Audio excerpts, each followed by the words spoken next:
Fala galera, tudo bem? Sejam bem-vindos a mais um Degustando Vem-Segue-me comigo, Gustavo Bayer. No vídeo de hoje nós vamos tratar das sessões 23 a 26 de Doutrina e Convênios. A gente vai ver algumas coisas que aconteceram após a organização da Igreja de Jesus Cristo. Certo? Então vamos para o contexto.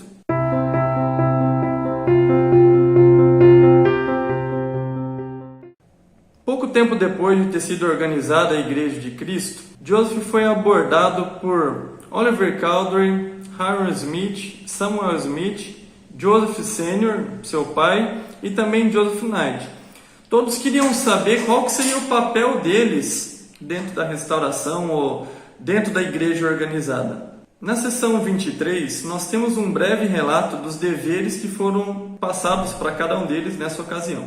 É interessante a gente observar nessa sessão que 4 deles eram recém-conversos, tinham recém se batizado na Igreja de Jesus Cristo. E para eles, a gente consegue ver ali nos versículos que o Senhor passou que eles estavam sem nenhuma condenação. Já para Joseph Knight, que ainda não tinha se batizado, ele veio a se batizar um tempo depois, a gente viu também nos vídeos anteriores que ele teve um papel muito importante na restauração do Evangelho. Ele ajudou muito Joseph Smith. Mas até então ele não tinha se batizado. E nessa sessão, a gente vê aqui que o Senhor apontou para ele que deveria sim se unir à Igreja de Jesus Cristo. Já as sessões 24 a 26 de Doutrina e Convênios foram reveladas ao profeta Joseph um tempinho depois. Essa primeira foi em abril de 1830 e essas 3 sessões foram reveladas a Joseph em julho de 1830. Embora menos de 4 meses tivesse decorrido desde a organização da igreja, a perseguição se tornou bem severa para Joseph, para Oliver, para sua família, para os membros da igreja.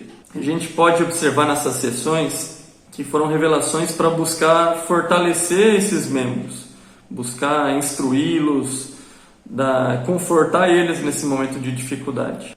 No livro Revelações em Contexto, cita algumas dessas provações que eles passaram dias antes de receber essas orientações. Fala que a igreja estava organizando uma reunião batismal, inclusive a reunião onde Emma Smith iria também se batizar. E as pessoas que estavam perseguindo a igreja, elas, para tentar evitar que os batismos acontecessem, durante a noite eles foram lá e quebraram a represa no rio onde seria feito os batismos. Só que o que aconteceu? Os membros da igreja verificaram, consertaram a represa ali e conseguiram fazer os batismos. E isso acabou irritando muito as pessoas que estavam perseguindo a igreja. Conta que eles se juntaram em um bando bem grande e foram lá atrapalhar a reunião batismal. Para agravar a situação, conta que nessa mesma noite estava sendo programado a fazer uma reunião onde essas pessoas que se batizaram seriam confirmadas, mas a turba chegou lá junto com um policial que acabou prendendo Joseph. O policial acabou percebendo, na verdade, que Joseph não tinha cometido todos os delitos que os perseguidores estavam relatando. Essa própria segurança do profeta, ele foi conduzido até a delegacia, até o departamento policial, onde ele acabou sendo inocentado mais tarde. Quando ele estava saindo, houve uma outra denúncia de um condado vizinho, também com falsas acusações contra o profeta. Mais uma vez ele foi inocentado, mas eram muitas as perseguições que os membros estavam passando ali, E dentro desse cenário foi onde foi recebida essas próximas sessões que a gente vai estar estudando.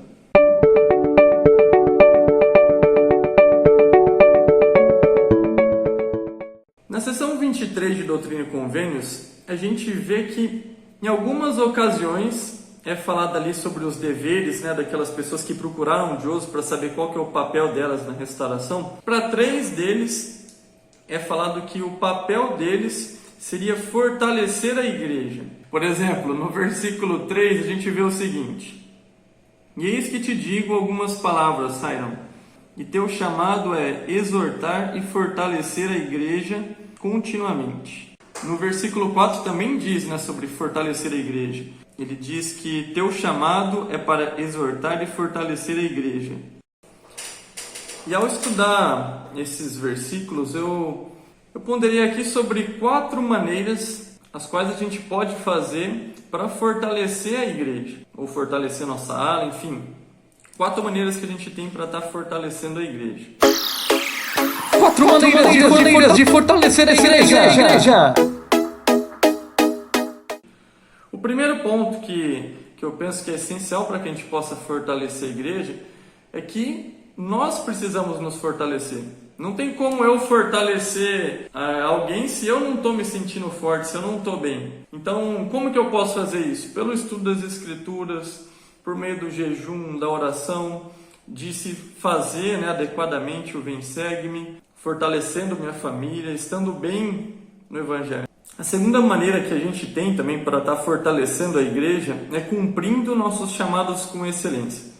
Seja qual for o chamado, de maior relevância ou de menor relevância, se a gente cumprir o nosso chamado com excelência, nós vamos estar sim fortalecendo a igreja. E esse, inclusive, a gente pode vincular com a terceira maneira da gente fortalecer a igreja, que é um dos nossos chamados, é como ministradores. Eu pontuo como essa terceira maneira é nós ministrarmos como Salvador Jesus Cristo, fazermos isso com excelência, cuidarmos das famílias das quais somos responsáveis, visitando, conversando, telefonando. A gente sabe que na pandemia, alguns desses contatos não podem acontecer como gostaríamos, mas isso não evita de ministrarmos como Salvador, de darmos a atenção como o Salvador daria. A quarta maneira que eu pontuei de fortalecer a igreja é de nós convidarmos as pessoas a virem a Cristo, convidarmos nossos amigos, familiares, vizinhos, enfim, fazemos a obra missionária. Você assistiu 4 maneiras de fortalecer a igreja. Um outro princípio que eu pude identificar no estudo dessa semana, que o Salvador ele pode nos livrar de nossas aflições. A gente viu aqui nesse cenário, Joseph, sua família, seus entes queridos próximos ali estavam sofrendo grandes perseguições. Estavam passando por problemas financeiros, problemas dos mais diversos, até perigo físico mesmo, As pessoas estavam perseguindo ali o profeta, queriam agredir ele. Na seção 24, no versículo 1 e no versículo 8, ela fala como que o Senhor buscou confortar eles. Na seção 25, no versículo 2, também dá um exemplo disso. Então eu vou compartilhar essas escrituras com vocês. No versículo 1 da seção 24, o Senhor mostrou a Joseph que estava do lado dele, que já tinha livrado dele de muitas provações. Diz o seguinte: E livrei-te de tuas aflições, e aconselhei-te pelo que tem sido livrado de todos os teus inimigos e dos poderes de Satanás e das trevas. Já no versículo 8 diz o seguinte: Sê paciente nas aflições, pois terá muitas. Suporta-as, contudo, pois eis que estou contigo até o fim de teus dias. Essa é uma escritura bastante confortante. Conforta nosso coração saber que mesmo nos problemas que a gente está passando, o Senhor está do nosso lado. Já no versículo 2 da seção 25, esse direcionado a Emma Smith, diz o seguinte: Dou-te uma revelação com respeito à minha vontade, e se fores fiel e andares nos caminhos da virtude perante mim, preservar-te-ei a vida, e receberás uma herança em Sião. A gente pode ver nesses versículos algumas semelhanças, A importância de sermos fiéis, de termos fé que o Senhor ele vai nos ajudar nos momentos de dificuldade. E a gente vê também a necessidade de guardarmos os mandamentos. Aqui nesse versículo 2, ele frisa ali, ele fala que se fores fiel e andares nos caminhos da virtude perante mim. É como se fosse uma condição. Se fizermos a nossa parte, temos a promessa que o Senhor ele vai estar do nosso lado. É importante também a gente frisar que não é porque a gente está fazendo as coisas certas que a gente vai estar privado de aflições. A gente viu aqui que o profeta, que a esposa dele, os membros da igreja no início, sofreram muitas perseguições. E isso mostra que nós também estamos passíveis de sofrer essas aflições. Um outro ponto que me chamou também bastante atenção no estudo dessa semana é a respeito sobre o poder dos hinos, o poder que ele tem em nossa vida e como que isso também agrada ao Senhor. A A gente vê isso na seção 25, nos versículos 11 e 12.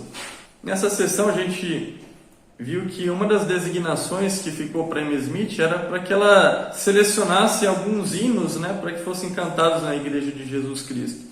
E a gente vê ali que como que isso agrada ao Senhor, né? Qual que é o poder que os hinos têm. Agora, nesse momento de pandemia, uma das coisas que eu mais sinto falta são dos hinos na igreja. Por muitas vezes, eu lembro quando eu era mais novo, eu não gostava muito da parte dos hinos, eu tinha muita vergonha. Então eu cantava meio que para dentro ali, tinha vergonha de cantar. Hoje eu vejo que os hinos, eles são justamente isso, uma maneira de demonstrarmos nosso amor, nossa gratidão ao Senhor, ao Evangelho. É uma maneira de nós demonstrarmos nossa adoração ao Senhor. Uma das coisas que a gente gosta de fazer em casa é colocar hinos no YouTube. Nossa, no YouTube tem uma infinidade de hinos tão bonitos, seja de membros aqui da igreja ou de outras partes do mundo. Então os meninos adoram os hinos. É uma das maneiras quando a gente vê que eles estão agitados para dormir, a gente coloca eles na caminha deles, tocam alguns hinos e isso ajuda eles a acalmarem, a ponderarem sobre o Salvador. Inclusive, uma ideia que a gente pode fazer no Vem Segue-me dessa semana é pegar com que cada membro da nossa família compartilhe um dos hinos e a gente possa escutar ou possa cantar no Vem Segue-me esses hinos, perceber, né, o que fala na letra de cada um desses hinos. A gente fez isso essa semana e foi muito legal, os meninos adoraram. E foi legal que o hino que tanto o Guilherme como o Lucas, eles escolheram Sou um Filho de Deus. E se a gente perceber, a letra desse hino é lindíssima. Então é uma prece linda ao Pai Celestial.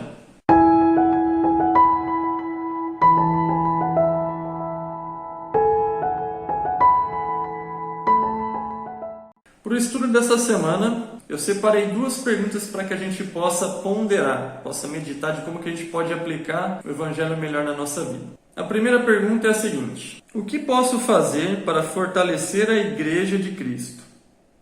A segunda pergunta é: o que posso fazer para buscar a ajuda de Cristo durante os períodos de dificuldade?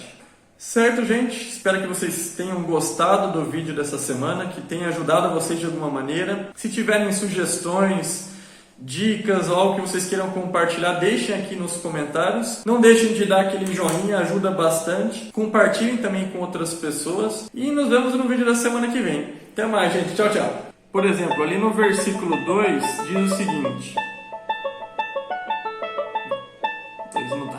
é para exortar e fortalecer a igreja, e ainda não foste chamado para... No versículo 1 da seção 24, né? No versículo 1. Então, para mostrar para vocês o poder dos hinos, eu vou cantar para vocês esse belo hino. Acompanhem, coloquem um fone de ouvido e escute esse momento prazeroso de deleite.